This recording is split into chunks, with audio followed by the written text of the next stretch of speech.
Hello everyone, hope you all are doing well. This is Smiley और ये होने वाली है 2024 की फर्स्ट लॉन्ग वीडियो।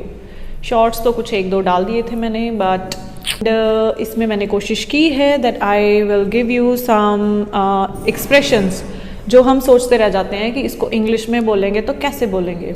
तो ये जो एक्सप्रेशंस हैं हम सारा दिन में पता नहीं कितनी बार सुनते हैं अपनी लाइफ में, बट जब इंग्लिश में बोलने की बारी आती है तो पिछले वीडियो में हमने किया था ना, हमें सांप सूंघ जाता है, तो उसका इंग्लिश में वर्जन क्या बताया था मैंने आपको, that cat got your tongue. तो हमारा कुछ ऐसा हाल होता है क्योंकि हम वर्ड टू वर्ड जाते हैं। एक्सप्रेशंस वो होते हैं जिसमें हम हमारे इमोशन प्लस लैंग्वेज को मिक्स कर देते हैं, इसलिए एक एक्सप्रेशन बनता है, उस वजह से एक एक्सप्रेशन बनता है। लेकिन जब आप ट्रांसलेशन वाले मोड से इंग्लिश सीखते हो तो आप कोशिश करते हो कि जैसा उसमें लिखा हुआ है वैसा वहाँ पर यूज़ हो। सेम यदि कुछ एक्सप्रेशंस को सीखना चाहते हो तो वीडियो को लास्ट तक ज़रूर देखना, और बहुत अच्छे अच्छे एक्सप्रेशंस आएंगे आपको इस वीडियो में मिलेंगे। तो ज़्यादा ना बोलते हुए let's start the video. So let's start it with the very first expression and that is के दम पर या के बल पर। किसी चीज़ के बिहाफ पे या किसी चीज़ के दम पे अगर आप कुछ हासिल करना चाहते हो तो उसके लिए आप इंग्लिश में बोल सकते हो by dint of, by dint of, के दम पर। फॉर एग्जाम्पल कि look at this example, he wants to humiliate you by dint of his job. वो अपनी नौकरी के दम पर तुम्हें नीचा दिखाना चाहता है, राइट। और we can also use it in a positive manner कि वो अपने मेहनत के दम पर ये नौकरी हासिल करना चाहता है, तो उसको बोलेंगे he wants to get the job by dint of his hard work, right. Next one, होने के नाते, मतलब टीचर होने के नाते, स्टूडेंट होने के नाते, या फिर लीडर होने के नाते, प्रोफेसर होने के नाते, तो उसको इंग्लिश में हम बोलेंगे बीइंग अ डैश। अब यहाँ पे ये जो ब्लैंक है डैश, तो यहाँ पर हम क्या फिल करेंगे, we will always use a noun here. यहाँ पर हमेशा एक नाउन ही आएगा, right. Let's see the example, being a women. देखिए यहाँ पर वुमेन जो है वो नाउन, नाउन है, okay. Being a women, women होने के नाते, एक लेडी होने के नाते। आई लव शॉपिंग, मुझे शॉपिंग करना पसंद है। Being a women I love shopping, I like shopping, right. तो अगर आप यहाँ पर चेंज कर रहे हो तो उसका मीनिंग वैसा ही निकलेगा, जैसे स्टूडेंट होने के नाते पढ़ना मेरी ड्यूटी है, ठीक है। Being a student it's my duty to study, right. Next one, किसी भी ढंग से, किसी भी तरह से नहीं, किसी भी ढंग से नहीं, किसी भी तरह से नहीं। और यंगस्टर्स क्या बोलते हैं, आप लोग क्या बोलते हो, आप लोग बोलते हो किसी भी एंगल से नहीं। वो किसी भी एंगल से हीरो नहीं लगता, बोलते हो ना ऐसे, किसी भी एंगल से वो स्मार्ट नहीं दिखता। तो किसी भी एंगल से, किसी भी तरह से, किसी भी ढंग से नहीं कुछ लग रहा, that is called by no means. By no means, किसी भी तरह से वो वैसा नहीं लगता जैसा वो खुद को समझता है। Let's see the example, Jack is by no means a good singer. Jack किसी भी तरह से अच्छा सिंगर नहीं है या अच्छा सिंगर नहीं लगता। और आप इसको ऐसे भी बोल सकते हो, मान लो कोई एक हवाबाज लड़का है क्लास में जो अपने आप को बहुत ही हीरो टाइप समझता है, तो उसके लिए बोल सकते हो he is by no means a hero, okay। कोई रणवीर कपूर बना फिरता होगा तो उसके लिए आप बोल सकते हो he is by no means a hero, right। आगे देखें, मना करने के बाद भी या मना करने के बावजूद।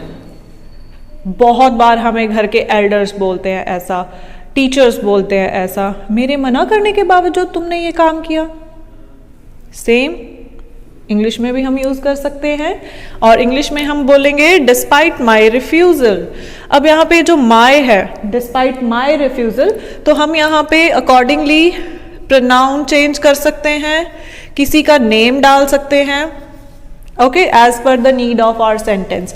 हमारे सेंटेंस में जिसके बारे में बात कर रहे हैं उसके मना करने के बाद या उसके मना करने के बावजूद भी अकॉर्डिंगली हम यूज करेंगे despite my refusal, despite her refusal, despite their refusal, despite principles refusal, despite her father's refusal. Okay, तो आगे हमारा सेंटेंस आ जाएगा। लुक एट द एग्जाम्पल, क्या है ये? डिस्पाइट माई रिफ्यूजल, मेरे मना करने के बाद भी she went to the party, वो पार्टी में गई। ओके, मेरे मना करने के बावजूद भी वो पार्टी में गई। तो और भी हम इसको कई एग्जाम्पल्स में यूज कर सकते हैं। उसके पापा के मना करने के बाद भी उसने लव मैरिज की कुछ भी हो सकता है। सो आप बोलोगे कि despite her father's refusal she did love marriage. Okay, तो आप अपने तरीके से अपने आप फ्री हो, जैसे मर्जी इन सेंटेंसेस को यूज करो। लेट्स रिवाइज, क्या था? डैश के दम पर या बल पर, उसको बोलेंगे बाय डिंट ऑफ, होने के नाते, being a women, being a teacher, being a student, whatever. Okay, किसी भी तरह से या किसी भी ढंग से नहीं, या किसी भी, आप क्या बोलते हो, एंगल से नहीं। So by no means, right. Then मना करने के बाद भी या मना करने के बावजूद कोई काम किया गया, तो despite my refusal, despite her refusal, despite their refusal. Okay, बेफिट का अगर लिटरल मतलब अगर आप देखोगे तो उसका मतलब होता है किसी एक सिचुएशन, किसी एक ओकेजन, किसी एक कॉन्सेप्ट के अकॉर्डिंग किसी चीज़ का बिल्कुल अप्रोप्रिएट होना, सूट करता है जो चीज़ किसी चीज़ को, तो उसके लिए आप बेफिट भी यूज़ कर सकते हो। एक एग्जाम्पल मैं आपको अपनी तरफ से देती हूँ कि क्रिसमस ओकेजन के अकॉर्डिंग जो वहाँ की डेकोरेशंस थी वो परफेक्ट थी, मतलब जो डेकोरेशन की गई थी वो क्रिसमस के लिए बहुत ही अप्रोप्रिएट थी। तो चलिए फटाफट से आगे चलते हैं। नेक्स्ट वन यहाँ पर कौन सा है? अगर पता होता, अगर पता होता कि तुम आने वाले हो तो मैं ये करके रखता, या अगर पता होता कि तुम फ़ोन करने वाले हो तो मैं पहले से तैयार रहता, या मैं फ़ोन साथ रखता। ठीक है, तो इस तरीके की कंडीशंस में, ऐसी सिचुएशंस में जो हमारे सेंटेंसेस हैं उनको हम कैसे बनाएंगे? Had I known that, had I known that, पहले here is the example, had I known that, अगर मुझे पता होता, you were coming for dinner, अगर मुझे पता होता कि तुम डिनर पर आ रहे हो, I would have prepared your favourite dishes, तो मैं तुम्हारी फेवरेट डिशेस बना लेता या बना लेती। ठीक है, अब यहां पर क्योंकि हैड है, मतलब this is the past form, तो आप यहां पर we are talking about all the past incidents, और वो इंसिडेंट्स जो हुए नहीं एक्चुअली, हम वैसा कर सकते थे, ऐसा करते अगर वो इंफॉर्मेशन हमारे पास पहले होती तो। क्या? दोबारा देखें, same example, had I known that if you were coming, यहां पर भी पास्ट का स्ट्रक्चर ही है। अगर पता होता कि तुम डिनर पर आ रहे हो, अगेन कॉन्टिन्यूअस फॉर्म हमने लिया, I would have prepared, again past है ये, I would have prepared your favourite dishes, तो मैंने तुम्हारी फेवरेट डिशेस बनानी थी, राइट।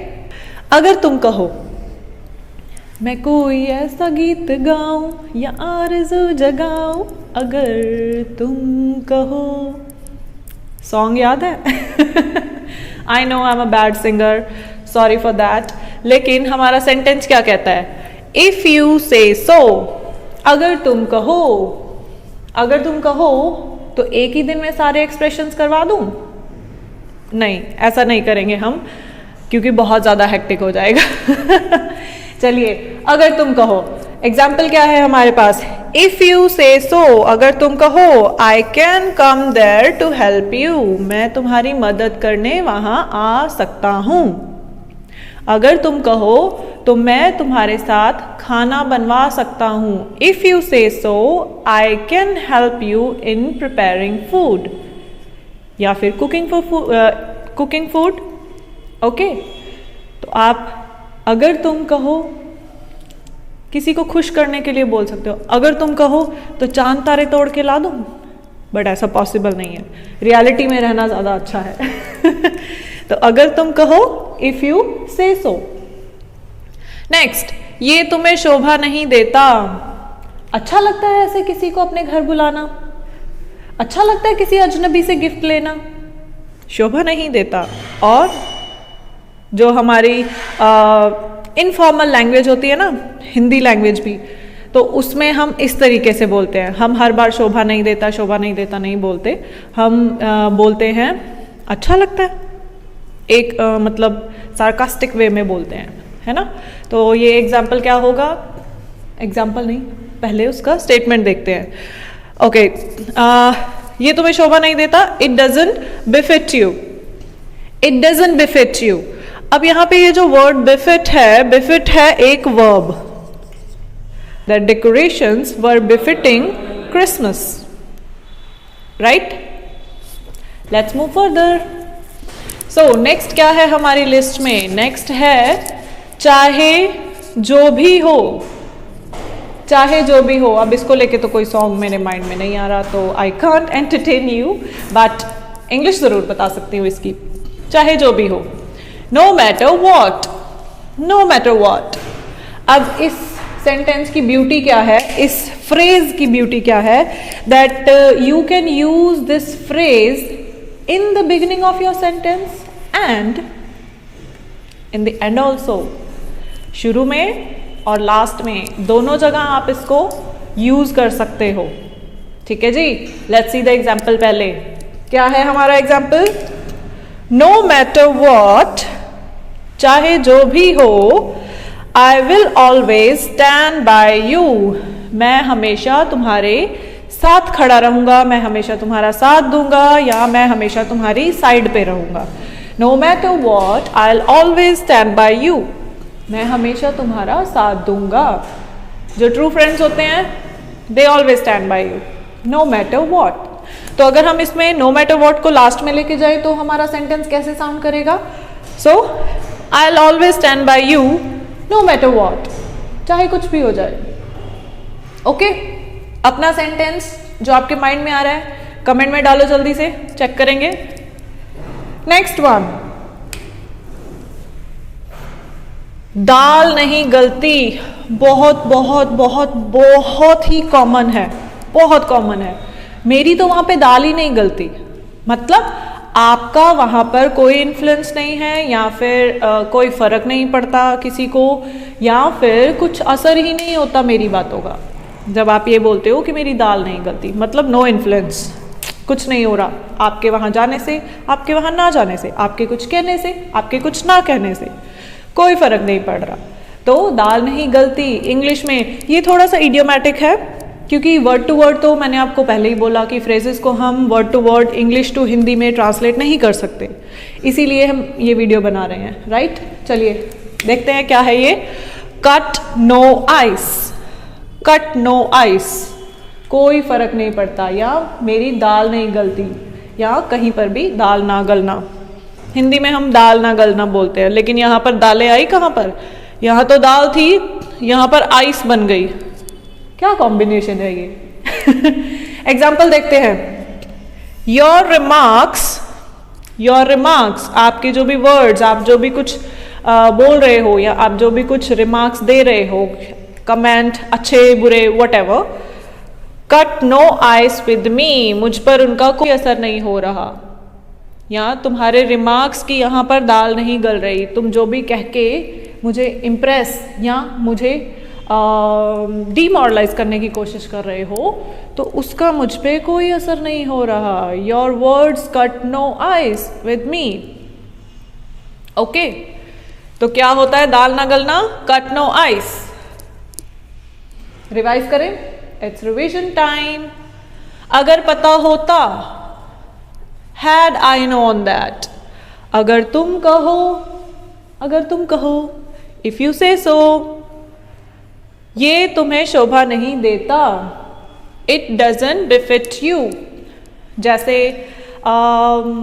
अगर कोई बोले कि झूठ बोलना तुम्हें शोभा नहीं देता, या फिर नॉर्मल हमारी इनफॉर्मल लैंग्वेज में क्या बोलेंगे? अच्छा लगता है तुम्हें झूठ बोलना? तो उसको आप कैसे ट्रांसलेट करोगे? Telling lies doesn't befit you, telling a lie doesn't befit you. Hopefully मैं थोड़ा कुछ सेंस में बोल के आपसे बात कर रही हूँ, कुछ आपको समझ आ रहा होगा। ओके, नेक्स्ट वन, चाहे जो भी हो, नो मैटर वॉट। नेक्स्ट, दाल नहीं गलती, कट नो आइस, कोई फर्क नहीं पड़ता, कट नो आइस। ठीक है जी, तो ये थे हमारे एक्सप्रेशंस। आपको कौन सा सबसे बढ़िया लगा वो भी कमेंट में डाल देना। सो आई होप ये वीडियो आपको अच्छी लगी होगी, यूज़फुल लगी होगी, और अगर इसमें से आपको थोड़ी सी भी अगर इन्फॉर्मेशन मिली है, कुछ ऐसा आपने सीखा जो आपके लिए नया था, तो प्लीज़ वीडियो को लाइक कीजिए and share it with your friends and relatives and classmates and your neighbours, everybody. आपके कॉन्टेक्ट लिस्ट में जितने भी लोग हैं उन सबके साथ शेयर कीजिए। और अगर आपको लगता है कि मेरा ये जो कंटेंट है वो वर्दी है, आप कुछ सीख रहे हो, तो प्लीज़ चैनल को भी सब्सक्राइब कीजिए। और subscription as you already know free है, फ्री ऑफ कॉस्ट। तो इससे बेनिफिट क्या होगा कि अगर आप बेल आइकन प्रेस करोगे तो जब भी मैं एक नई वीडियो डालूंगी तो you will get a notification. सीखने के लिए आप जितना अपने आप को अवेलेबल रखो, लर्निंग की कोई एज नहीं होती, जितना आप अपने आप को अवेलेबल रखोगे उतना आप सीख पाओगे। जितना आप उस चीज़ में घुसते जाओगे ना, उतना वो चीज़ आपको आपके अंदर अब्जॉर्ब होती जाएगी। तो इसी नोट के साथ मैं इस वीडियो को यहीं ख़त्म करती हूँ। और प्लीज़ चैनल की बाकी वीडियोस भी ज़रूर देखिएगा, और अगर कुछ हेल्प मिली हो तो please take time, subscribe the channel. Thank you so much for watching. Bye, see you in the next video.